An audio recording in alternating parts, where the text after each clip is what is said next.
So അങ്ങനെ അവസാനം ഞാൻ da Vinci resolve studio version purchase ചെയ്തു. നിങ്ങൾ എൻ്റെ വീഡിയോസ് കാണുന്നുണ്ടെങ്കിൽ ഞാനിപ്പോൾ ഈ അടുത്ത കാലത്തായിട്ട് എഡിറ്റ് ചെയ്യുന്ന വീഡിയോസ് എല്ലാം ഞാൻ ഡാവിൻചി റിസോൾവ് വെച്ചിട്ടാണ് എഡിറ്റ് ചെയ്യുന്നത്. എൻ്റെ ആദ്യ കാലത്തുള്ള വീഡിയോസൊക്കെ ഞാൻ സ്റ്റാർട്ട് ചെയ്തത് കൈൻ മാസ്റ്റർ എന്ന് പറഞ്ഞ സോഫ്റ്റ്വെയർ യൂസ് ചെയ്തിട്ടാണ്. പക്ഷേ പിന്നെ ആയപ്പോഴത്തേക്കും ഫോണിൽ എഡിറ്റ് ചെയ്യാനുള്ള ബുദ്ധിമുട്ട് കാരണം ഞാൻ കുറച്ച് ടൈം ഇൻവെസ്റ്റ് ചെയ്ത് ഡാവിൻചി റിസോൾവ് പഠിച്ചു. ഇത് എൻ്റെ ലേണിംഗ് കർവ് കുറച്ച് കൂടുതലാണ്. ഇത് പഠിച്ചെടുക്കാൻ കുറച്ച് മെനക്കേടാണ്. ഫൈനൽ കട്ട് പ്രോ പോലെ അങ്ങനെ സ്ട്രെയിറ്റ് ഫോർവേഡ് ആയിട്ടുള്ളൊരു സോഫ്റ്റ്വെയർ അല്ല. അപ്പം നമ്മൾ കുറച്ച് ടൈം ഇൻവെസ്റ്റ് ചെയ്യേണ്ടി വരും ഇത് പഠിച്ചെടുക്കാനായിട്ട്. പക്ഷേ നമ്മൾ ആ ഇൻവെസ്റ്റ് ചെയ്യുന്ന ടൈം എന്ന് പറഞ്ഞാൽ ഇറ്റ്സ് വർത്ത് ഇറ്റ്. കാരണം എന്ന് പറഞ്ഞാൽ ഇതിലുള്ള ഫീച്ചേഴ്സ് എന്ന് പറഞ്ഞാൽ നെക്സ്റ്റ് ലെവലാണ്. നമുക്ക് കളർ ഗ്രേഡിങ് ആയാലും ഇത് തരുന്ന ഫ്യൂഷൻ ആയാലും ഇത് നമ്മുടെ ഓഡിയോ റിലേറ്റഡ് എഡിറ്റ്സ് ഒക്കെ ആയാലും ഇതിൻ്റെ അമേസിംഗ് ആണ്. ഭയങ്കര പ്രൊഫഷണൽ സോഫ്റ്റ്വെയർ ആണ് ഇത്. ആക്ച്വലി ഹോളിവുഡിലൊക്കെ മൂവീസ് വരെ എഡിറ്റ് ചെയ്യാനും കളർ ഗ്രേഡിങ് യൂസ് ചെയ്യുന്ന സോഫ്റ്റ്വെയർ ആണ് ഡാവിൻചി റിസോൾവ്. അപ്പോൾ അത് പഠിക്കുന്നത് നിങ്ങൾക്കൊരു വളരെ നല്ലൊരു സ്കില്ലായിട്ട് ഞാനത് കണക്കാക്കുന്നു. ആൻഡ് ഓബ്വിയസ്ലി നിങ്ങൾക്ക് ഫ്യൂച്ചറിൽ വീഡിയോ ക്രിയേഷൻ, വീഡിയോ എഡിറ്റിംഗ് നിങ്ങൾക്കിപ്പം ചെയ്യാൻ താല്പര്യമുണ്ട്. I would say it's worth investing time to learn DaVinci Resolve. അപ്പോൾ ഞാനിന്ന് ചെയ്യാൻ ഉദ്ദേശിക്കുന്നത് ഒരു അൺബോക്സിംഗ് ആണ്. അപ്പോൾ ഈ ഒരു ബണ്ടിൽ പാക്കായിട്ടാണ് ഞാൻ മേടിച്ചത്. ഇതിനകത്ത് സ്പീഡ് എഡിറ്ററും ഉണ്ട്, അതേപോലെ തന്നെ അതിനകത്ത് സ്റ്റുഡിയോ ലൈസൻസും വരുന്നുണ്ട്. അപ്പം നമ്മളിപ്പോൾ അത് അൺബോക്സ് ചെയ്തിട്ട് ഇതെങ്ങനെയാണ് ഈ സ്പീഡ് എഡിറ്റർ എന്നുള്ളത് നമുക്ക് ഒരു ക്വിക്കായിട്ടൊരു ടെസ്റ്റ് നടത്തി നോക്കി. അതേപോലെ തന്നെ സ്റ്റുഡിയോ ലൈസൻസ് എങ്ങനെയാണ് വരുന്നതെന്ന് ഞാൻ കാണിച്ചു തരാം.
ഈ കീബോർഡിൻ്റെ ബിൽഡ് ക്വാളിറ്റി എന്ന് പറഞ്ഞാൽ നെക്സ്റ്റ് ലെവലാണ്. ഇത് അത്യാവശ്യം നല്ല കുറച്ച് വെയിറ്റുള്ളൊരു കീബോർഡാണ്. ഈ ജോഗ് വീലുണ്ടല്ലോ, ഒരു രക്ഷയില്ല. ആ കറക്കുമ്പോൾ കിട്ടുന്ന ഒരു ഫീല് വേറെ ലെവലാണ്. ഇത് മാത്രം കറക്കിക്കൊണ്ടിരിക്കാൻ ഈ കീബോർഡ് വാങ്ങിച്ചാലും ഒരു നഷ്ടമില്ലെന്നേ ഞാൻ പറയത്തുള്ളൂ. ഇപ്പോൾ ഈ ജോഗ് വീല് തന്നെ നിങ്ങൾ നോക്കുവാണെങ്കിൽ ഈ ജോഗ് വീലിൻ്റെ ചുറ്റും നിങ്ങളുടെ ഒരു റബ്ബർ ഗ്രിപ്പ് കൊടുത്തിട്ടുണ്ട്. റബ്ബറാണിത്. അത് നമുക്കിങ്ങനെ ഗ്രിപ്പ് കിട്ടാൻ വേണ്ടിയിട്ട്. അതൊക്കെ നല്ല ഇന്നോവേറ്റീവ് ആയിട്ടുള്ള സൊല്യൂഷൻസ് ആണ്. അതേപോലെ തന്നെ ഈ കീബോർഡിൻ്റെ ക്ലിക്കിംഗ് സൗണ്ടൊക്കെ നമ്മൾ നോക്കുവാണെങ്കിൽ ഇറ്റ്സ് ജസ്റ്റ് ടു ഗുഡ്. നമ്മുടെ ഈ പഴയ IBMൻ്റെ മോഡൽ M കീബോർഡ്സ് ഒക്കെ ഇല്ലേ, അതേപോലത്തെ ഫീല് കിട്ടുന്ന കീസാണ്. എനിക്ക് വളരെ ഇഷ്ടപ്പെട്ടു ഈ കീസ്. അപ്പം ഈ ക്വാളിറ്റിയിൽ അവർ കോംപ്രമൈസ് ചെയ്തിട്ടില്ല. It's A really good quality, well build keyboard. അതുകൊണ്ട് ഇത് ഒരു 3 മാസം 4 മാസം കഴിയുമ്പോഴത്തേക്കും ചീത്തായി പോകും എന്നുള്ളൊരു പേടിയൊന്നും വേണ്ട. ഇത് നല്ല ലോങ് ലാസ്റ്റ് ചെയ്യുന്ന ബിൽഡ് തന്നെയാണ്. നമുക്കത് എടുക്കുമ്പോൾ തന്നെ അറിയാം. അതിൻ്റെ ആ വെയിറ്റ് തന്നെ അത്യാവശ്യമുണ്ട്. അതേപോലെ തന്നെ ഇതിൻ്റെ ഏറ്റവും നല്ല ഫീച്ചറായിട്ട് എനിക്ക് തോന്നിയത് ഇതിൽ നമുക്ക് ബ്ലൂടൂത്തും ഉണ്ട്, അതേപോലെ തന്നെ USB കേബിൾ വഴിയും കണക്ട് ചെയ്യാം. ഇതിനകത്ത് ഇൻബിൽഡ് ബാറ്ററി ഉണ്ട്. ഇതിൻ്റെ ബാറ്ററിയും ഒരുപാട് ലാസ്റ്റ് ചെയ്യുമെന്നാണ് ഞാൻ ഫീഡ്ബാക്ക് കേട്ടിരിക്കുന്നത്. ഞാൻ ആക്ച്വലി ഇപ്പോൾ എൻ്റെ ഇതിൽ ബാറ്ററി ചാർജ് കുറച്ച് കുറവാണ്. ചാർജ് ആയിക്കൊണ്ടിരിക്കുന്നേ ഉള്ളൂ. അതുകൊണ്ട് അത് യൂസ് ചെയ്തിട്ട് എനിക്ക് പറയാൻ പറ്റുള്ളൂ. ഞാൻ വേണമെങ്കിൽ ഫ്യൂച്ചറിൽ ഒരു വീഡിയോയിൽ അപ്ഡേറ്റ് ചെയ്യാം. സോ ഞാനിപ്പോൾ യൂസ് ചെയ്യുന്നത് ഡാവിൻചി റിസോൾവ് സ്റ്റുഡിയോ 18.5 വേർഷനാണ്. ഇതാണിപ്പോൾ ലേറ്റസ്റ്റ് ആയിട്ട് അവൈലബിൾ ആയിട്ടുള്ള സ്റ്റുഡിയോ വേർഷൻ. ഡാവിൻചിയെ കുറിച്ച് അറിയാവുന്നവർക്കറിയാം. ഇവിടെ താഴെ പല ടൈപ്പിലുള്ള പേജസ് ഉണ്ട്, എഡിറ്റ് പേജ്. അപ്പോൾ ഇത് ഞാൻ കട്ട് പേജിലാണുള്ളത്. സ്പീഡ് എഡിറ്റർ എന്ന് പറഞ്ഞാൽ നമ്മുടെ കട്ട് പേജിൽ യൂസ് ചെയ്യാൻ വേണ്ടിയിട്ടാണ് അവർ ആക്ച്വലി ഡിസൈൻ ചെയ്തിട്ടുള്ളത്. എഡിറ്റ് പേജിലും യൂസ് ചെയ്യാം, പക്ഷേ കുറേ ഫംഗ്ഷനാലിറ്റി ഒന്നും വർക്ക് ചെയ്യത്തില്ല. ഇത് എവിടെയാണ് നമുക്ക് ടൈം സേവ് ചെയ്യാൻ പറ്റുന്നതെന്ന് വെച്ചാൽ, നമുക്കിപ്പോൾ ഈ മീഡിയ പൂളിൽ ഇപ്പോൾ എനിക്ക് ഒരുപാട് ക്ലിപ്സ് കിടപ്പുണ്ട്. അപ്പോൾ ഇതിന് എനിക്ക് ആവശ്യമുള്ള ക്ലിപ്സ് എക്സ്ട്രാക്ട് ചെയ്ത് എടുക്കാനായിട്ട് സ്പീഡ് എഡിറ്റർ യൂസ് ചെയ്ത് എനിക്ക് സ്പീഡിൽ ചെയ്യാൻ പറ്റും. അപ്പോൾ നമ്മുടെ കട്ട് പേജിൽ തന്നെ നമ്മളിവിടെ മേളിൽ പോവുകയാണെങ്കിൽ ഇവിടെ സോഴ്സ് ടേപ്പ് എന്ന് പറഞ്ഞൊരു ഫീച്ചറുണ്ട്. അത് ക്ലിക്ക് ചെയ്ത് കഴിഞ്ഞാൽ ഇതേപോലെ എല്ലാ ക്ലിപ്സും അത് ഒറ്റ സിംഗിൾ ക്ലിപ്പ് പോലെ ഇവിടെ ഓപ്പൺ ചെയ്യും. അപ്പോൾ ഞാൻ ഓരോ ക്ലിപ്പും സെപ്പറേറ്റ് ആയിട്ട് സെലക്ട് ചെയ്യേണ്ട. ഈ ഒരു സിംഗിൾ ക്ലിപ്പ് പോലെ സെലക്ട് ചെയ്തതിന് ശേഷം എനിക്കതിൽ നിന്ന് ആവശ്യമുള്ളത് മാത്രം എക്സ്ട്രാക്ട് ചെയ്താൽ മതി. അപ്പോൾ ഈ എക്സ്ട്രാക്ട് ചെയ്യാനായിട്ട് എനിക്ക് വളരെ ഈസി ആയിട്ട് യൂസ് ചെയ്യാൻ പറ്റുന്നത് ഈ സ്പീഡ് എഡിറ്ററിൻ്റെ ഈ ജോഗ് വീലാണ്. ഇതാണ് ഇതിൻ്റെ ഏറ്റവും വലിയ മാസ്റ്റർ പീസ്. അപ്പോൾ നമുക്ക് കാണാം ജോഗ് എന്ന് പറഞ്ഞ മോഡ് സെലക്ട് ആയി കിടക്കുകയാണ്. അപ്പോൾ അതിലിപ്പോൾ നമുക്ക് റെഡ് ലൈറ്റ് കാണാം. അപ്പോൾ ഞാൻ ചെയ്യേണ്ടത് ഇത്ര മാത്രമേ ഉള്ളൂ. ഞാൻ ഈ ജോഗ് വീൽ റൊട്ടേറ്റ് ചെയ്യുന്നതനുസരിച്ച് നിങ്ങൾക്ക് കാണാവുന്ന പോലെ തന്നെ ഈ വീഡിയോ മുന്നോട്ട് പ്ലേ ആയിക്കൊണ്ടിരിക്കും നമ്മുടെ പ്ലേ ഹെഡിൽ നിന്ന്. അപ്പോൾ എനിക്ക് ആക്ച്വലി ചെയ്യേണ്ടത്, എനിക്ക് ഇഷ്ടമുള്ള പൊസിഷനിൽ ഞാൻ പോവുക. ഇപ്പോൾ എനിക്കിതാ ഇത്രയും ഒരു പോർഷൻ കട്ട് ചെയ്തെടുക്കണമെങ്കിൽ ഞാൻ ഇവിടെ മുതൽ എനിക്ക് കട്ട് ചെയ്യണമെങ്കിൽ ഞാൻ ആദ്യം ചെയ്യേണ്ടത് അവിടെ പൊസിഷൻ ചെയ്തിട്ട് ഇവിടെ ഇന്നും ഔട്ടും ഉണ്ട്. അപ്പോൾ ഞാൻ ഇൻ കൊടുത്തു കഴിഞ്ഞ് കഴിഞ്ഞാൽ ആ പൊസിഷൻ മാർക്കാവും. അതിൻ്റെ എനിക്ക് എത്രത്തോളം ക്ലിപ്പാണ് ആവശ്യം, ഇപ്പോൾ ഇവിടം വരെ എനിക്ക് ആവശ്യം ഉണ്ടെന്നുണ്ടെങ്കിൽ എനിക്കത് അഡ്ജസ്റ്റ് ചെയ്ത് കൊണ്ടുവച്ചതിന് ശേഷം ഔട്ട് കൊടുക്കുക. അപ്പോൾ ഞാൻ ഔട്ട് കൊടുത്തു കഴിഞ്ഞാൽ അത്രയും പോർഷൻ സെലക്ട് ആയിട്ടുണ്ട്. ടൈം ലൈനിൽ ഞാൻ ഓൾറെഡി കുറച്ച് ക്ലിപ്സ് എക്സ്ട്രാക്ട് ചെയ്ത് വെച്ചിട്ടുണ്ട്. ഇതിൻ്റെ എൻഡിലോട്ട് ഞാനിപ്പോൾ ഈ സെലക്ട് ചെയ്ത ക്ലിപ്പ് ആഡ് ചെയ്യണമെങ്കിൽ ഞാൻ ചെയ്യേണ്ടത് ഇത്ര മാത്രമേ ഉള്ളൂ.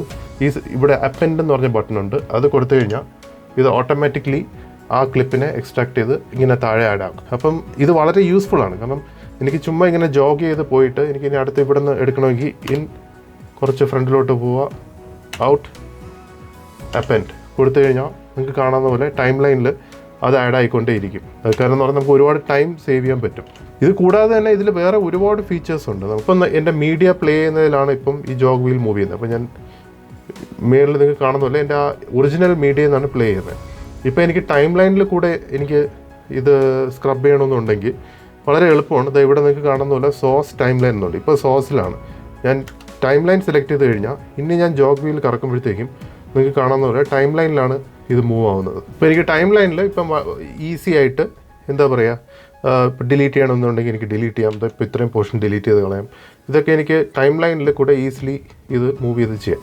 ജോഗ് മോഡിലാണെങ്കിൽ ഞാൻ കൊടുക്കുന്ന ആ മൈന്യൂട്ട് ഇൻപുട്ട് അതിൻ്റെ ആ റൊട്ടേഷൻ അനുസരിച്ച് അതേ സ്പീഡിലായിരിക്കും ടൈം ലൈൻ ആയാലും സോഴ്സിലായാലും മൂവ് ചെയ്യുന്നത്. നമുക്ക് ഒരുപാട് വലിയ ക്ലിപ്സ് ഉണ്ടെങ്കിൽ എന്താ പറയുക, നമ്മളിതിനെ ഇങ്ങനെ കറക്കി ഒരുപാട് സമയമെടുക്കും നമുക്ക് അങ്ങ് എത്താനായിട്ട്. അപ്പോൾ അങ്ങനെ വരുമ്പോഴത്തേക്ക് നമുക്ക് യൂസ് ചെയ്യാൻ പറ്റുന്ന വേറെ 2 മോഡ്സ് ഉണ്ട്. അതായത് ഇപ്പോൾ സ്ക്രോൾ മോഡ് എന്ന് പറഞ്ഞിട്ടുണ്ട്. അപ്പോൾ അത് സെലക്ട് ചെയ്യുകയാണെങ്കിൽ ഞാൻ നേരത്തെ കൊടുത്ത അതേ ഇൻപുട്ടിൽ ഇത് കുറേ കൂടെ ഫാസ്റ്റായിട്ട് മൂവ് ചെയ്യും. സ്പീഡ് കൂടുതലാണ്. അപ്പം കുറേ കൂടെ ഇത് ട്രാക്ക് നമുക്ക് കവർ ചെയ്യാൻ പറ്റും. അതേപോലെ ഈ ഒരു മോഡ് സെലക്ട് ചെയ്യുകയാണെങ്കിൽ ഞാൻ ജോഗ് വീൽ റൊട്ടേറ്റ് ചെയ്ത് കഴിഞ്ഞിട്ട് വിട്ട് കഴിഞ്ഞാൽ ഇതിങ്ങനെ മൂവ് ആയിക്കൊണ്ടേയിരിക്കും. അടുത്ത ജോഗ് വീൽ തിരിച്ച് കറക്കുന്നവരായിരിക്കും. അപ്പോൾ ഇത് ലോങ് ക്ലിപ്സൊക്കെ പ്ലേ ചെയ്യാനായിട്ട് വളരെ യൂസ്ഫുള്ളാണ്. തിരിച്ച് നമ്മൾ ജോഗിൽ ഇടുകയാണെങ്കിൽ നമ്മുടെ റെസ്പോൺസ് അനുസരിച്ച് മാത്രമായിരിക്കും ഇത് ബിഹേവ് ചെയ്യുന്നത്.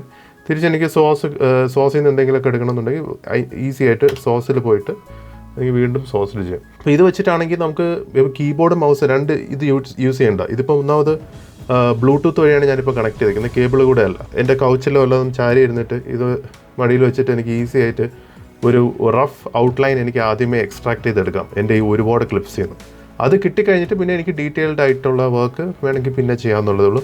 അതിലും ചെയ്യാൻ ഒരുപാട് ഫീച്ചേഴ്സ് ഇതിലുണ്ട്.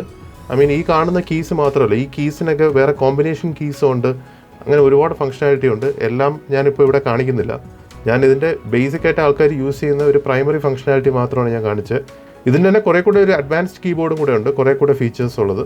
കുറച്ചും കൂടെ എക്സ്പെൻസീവ് ആണ്. ഈ കീബോർഡിനെ കുറിച്ച് കൂടുതൽ അറിയാൻ താല്പര്യമുണ്ടെങ്കിൽ കമൻറ്റ് ചെയ്യുക. അങ്ങനെയാണെങ്കിൽ ഞാൻ കീബോർഡിൻ്റെ ഒരു ഡെഡിക്കേറ്റഡ് ആയിട്ടുള്ള ഒരു വീഡിയോ ചെയ്യാം. ഇതിനുള്ള ഈച്ച് ആൻഡ് എവറി ഫംഗ്ഷനാലിറ്റി എന്താണെന്ന് എക്സ്പ്ലെയിൻ ചെയ്യുന്ന ഒരു വീഡിയോ ഞാൻ ചെയ്യാം. അപ്പോൾ നിങ്ങൾക്ക് ഒരു വീഡിയോ എഡിറ്റിംഗ് ഒരു കരിയറായിട്ട് കൊണ്ടുപോകാൻ ആഗ്രഹമുള്ള ആൾക്കാരാണെങ്കിൽ ഐ തിങ്ക് ഡാവിഞ്ചി റിസോൾവ് പഠിക്കുന്നതും ഇതേപോലെ കീബോർഡ്സ് ഒക്കെ യൂസ് ചെയ്യുന്നതൊക്കെ പഠിക്കുന്നതും വളരെ യൂസ്ഫുള്ളും ഹെൽപ്ഫുള്ളും ആയിരിക്കും. ഇപ്പോൾ ഡാവിഞ്ചി റിസോൾവ് എന്ന് പറഞ്ഞ സോഫ്റ്റ്വെയർ എന്ന് പറഞ്ഞു കഴിഞ്ഞാൽ ഇപ്പം വളരെ പോപ്പുലറായി വന്നുകൊണ്ടിരിക്കുന്ന ഒരു സോഫ്റ്റ്വെയർ ആണ്. അപ്പോൾ അതിൻ്റെ ഒരു ഫ്രീ വേർഷനും ഉണ്ട്, ഇപ്പം പെയ്ഡ് വേർഷനും ഉണ്ട്. നമ്മൾ നോക്കുവാണെങ്കിൽ ഒരുപാട് പോപ്പുലർ ആയിട്ടുള്ള യൂട്യൂബേഴ്സ് ഉണ്ട്, ഫോറിൻ യൂട്യൂബേഴ്സൊക്കെ ഉണ്ട്. പീറ്റർ മെക്കനൻ അങ്ങനെയൊക്കെ ഉള്ളവരൊക്കെ final cut pro, premier pro എന്നൊക്കെ അവരിപ്പം ഡാവിഞ്ചി റിസോൾവിലോട്ട് മാറിക്കൊണ്ടിരിക്കുകയാണ്. സ്റ്റുഡിയോ വേർഷൻ നമ്മൾ പർച്ചേസ് ചെയ്യുന്നത് ഒരു ഓപ്പറേറ്റിംഗ് സിസ്റ്റത്തിൽ മാത്രമല്ല, അപ്പോൾ മാക്കിൽ വേണമെങ്കിലും വിൻഡോസിൽ വേണമെങ്കിൽ ലിനക്സിൽ വേണമെങ്കിലും ഇൻസ്റ്റാൾ ചെയ്യാം. അത് ആക്ച്വലി അവരുടെ ലൈസൻസിൻ്റെ പർച്ചേസ് ചെയ്യുമ്പോൾ അതിൻ്റെ കവറിൽ തന്നെ എഴുതിയിട്ടുണ്ട്. ഒരു കാരണവശാലും നിങ്ങൾ മാക്ക് യൂസ് ചെയ്യുന്ന ഒരാളാണെങ്കിൽ ആപ്പിൾ സ്റ്റോർ വഴി ഡാവിഞ്ചി റിസോൾവ് പർച്ചേസ് ചെയ്തത് അവിടെയും നിങ്ങൾക്ക് പർച്ചേസ് ചെയ്യാം സ്റ്റുഡിയോ വേർഷൻ. സെയിം പ്രൈസാണ്. പക്ഷേ അതിൻ്റെ പ്രശ്നം എന്ന് പറഞ്ഞു കഴിഞ്ഞാൽ നിങ്ങളത് ആപ്പിളിൽ മാത്രം വർക്ക് ചെയ്യാനുള്ള ലൈസൻസാണ്. അത് വെച്ചിട്ട് നിങ്ങൾക്ക് വേറെ ഓപ്പറേറ്റിംഗ് സിസ്റ്റംസിൽ ഇൻസ്റ്റാൾ ചെയ്യാൻ പറ്റത്തില്ല. അപ്പോൾ ഞാൻ എപ്പോഴും റെക്കമെൻഡ് ചെയ്യുന്നത് ഡയറക്റ്റ് ബ്ലാക്ക് മാജിക്കിൻ്റെ സൈറ്റിൽ നിന്ന് ലൈസൻസ് മേടിക്കുക, അല്ലെങ്കിൽ അവർ പറയുന്ന ഏതെങ്കിലും ഓതറൈസ്ഡ് റീസെല്ലറിൽ നിന്ന് പർച്ചേസ് ചെയ്യുകയാണെങ്കിൽ നമുക്ക് ബ്ലാക്ക് മാജിക്കിൻ്റെ നിന്നുള്ള ഡയറക്റ്റ് ലൈസൻസ് കിട്ടും. അത് വെച്ചിട്ട് നമുക്ക് ചൂസ് ചെയ്യാം ഏത് ഓപ്പറേറ്റിംഗ് സിസ്റ്റത്തിൽ ഇൻസ്റ്റാൾ ചെയ്യണമെന്ന്. 377 യൂറോസിന് എനിക്ക് സ്പീഡ് എഡിറ്റർ വിത്ത് സ്റ്റുഡിയോ ലൈസൻസ് ബണ്ടിലായിട്ട് എനിക്ക് മേടിക്കാൻ കിട്ടും. അവരുടെ ഡയറക്റ്റ് സൈറ്റിൽ നിന്ന് കിട്ടത്തില്ല, അവരുടെ ഏതെങ്കിലും ഒരു റീസെല്ലറിൻ്റെ നിന്ന് മേടിക്കണം. ഞാൻ ഇവിടെ ജർമ്മനിയിലുള്ള സ്റ്റെല്ലാർ ഓൺലൈൻ എന്ന് പറഞ്ഞിട്ട് അവരുടെ ഒരു ഓതറൈസ്ഡ് റീസെല്ലറിൻ്റെ നിന്നാണ് പർച്ചേസ് ചെയ്തത്. 345 യൂറോസ് കൊടുത്ത് വെറും ലൈസൻസ് മേടിക്കുന്നതിനെക്കാട്ടി 32 യൂറോ എക്സ്ട്രാ കൊടുത്തു കഴിഞ്ഞാൽ എനിക്ക് ലൈസൻസും കിട്ടും, സ്റ്റുഡിയോ ലൈസൻസും കിട്ടും, അതേപോലെ തന്നെ ഈ ഒരു അമേസിങ് ഹാർഡ്വെയറും കിട്ടും. അതായത് ഈ സ്പീഡ് എഡിറ്റർ, അങ്ങനെയുള്ള ഡീൽ എടുക്കുന്നതാണ് ഏറ്റവും നല്ലത്. നിങ്ങൾക്ക് ഡാവിൻസി റിസോൾവ് പഠിക്കണമെന്ന് താല്പര്യം ഉണ്ടെങ്കിൽ തീർച്ചയായിട്ടും കമൻറ്റ് ചെയ്യുക. അപ്പോൾ ഈ ടൂൾസ് യൂസ് ചെയ്ത് എൻ്റെ ഫ്യൂച്ചർ വീഡിയോസ് നല്ല കുറച്ചും കൂടെ എഫിഷ്യൻ്റ് ആയിട്ട് എഡിറ്റ് ചെയ്യാൻ പറ്റുമെന്നാണ് ഞാൻ വിശ്വസിക്കുന്നത്. നിങ്ങൾക്ക് ഈ വീഡിയോ ഇഷ്ടപ്പെട്ടെങ്കിൽ തീർച്ചയായിട്ടും ലൈക്ക് ചെയ്യുക, അതേപോലെ തന്നെ കമൻറ്റ് ചെയ്യുക. അതേപോലെ ഈ ചാനലിൻ്റെ കണ്ടന്റ് ഇഷ്ടപ്പെടുന്നുണ്ടെങ്കിൽ ഓബ്വിയസ്ലി പ്ലീസ് സബ്സ്ക്രൈബ്. അതേപോലെ തന്നെ ഈ വീഡിയോ നിങ്ങളുടെ ഫ്രണ്ട്സുമായിട്ട് ഷെയർ ചെയ്യുക. അപ്പോൾ ഇനി നമുക്ക് അടുത്തൊരു വീഡിയോയിൽ കാണാം. Take care, by.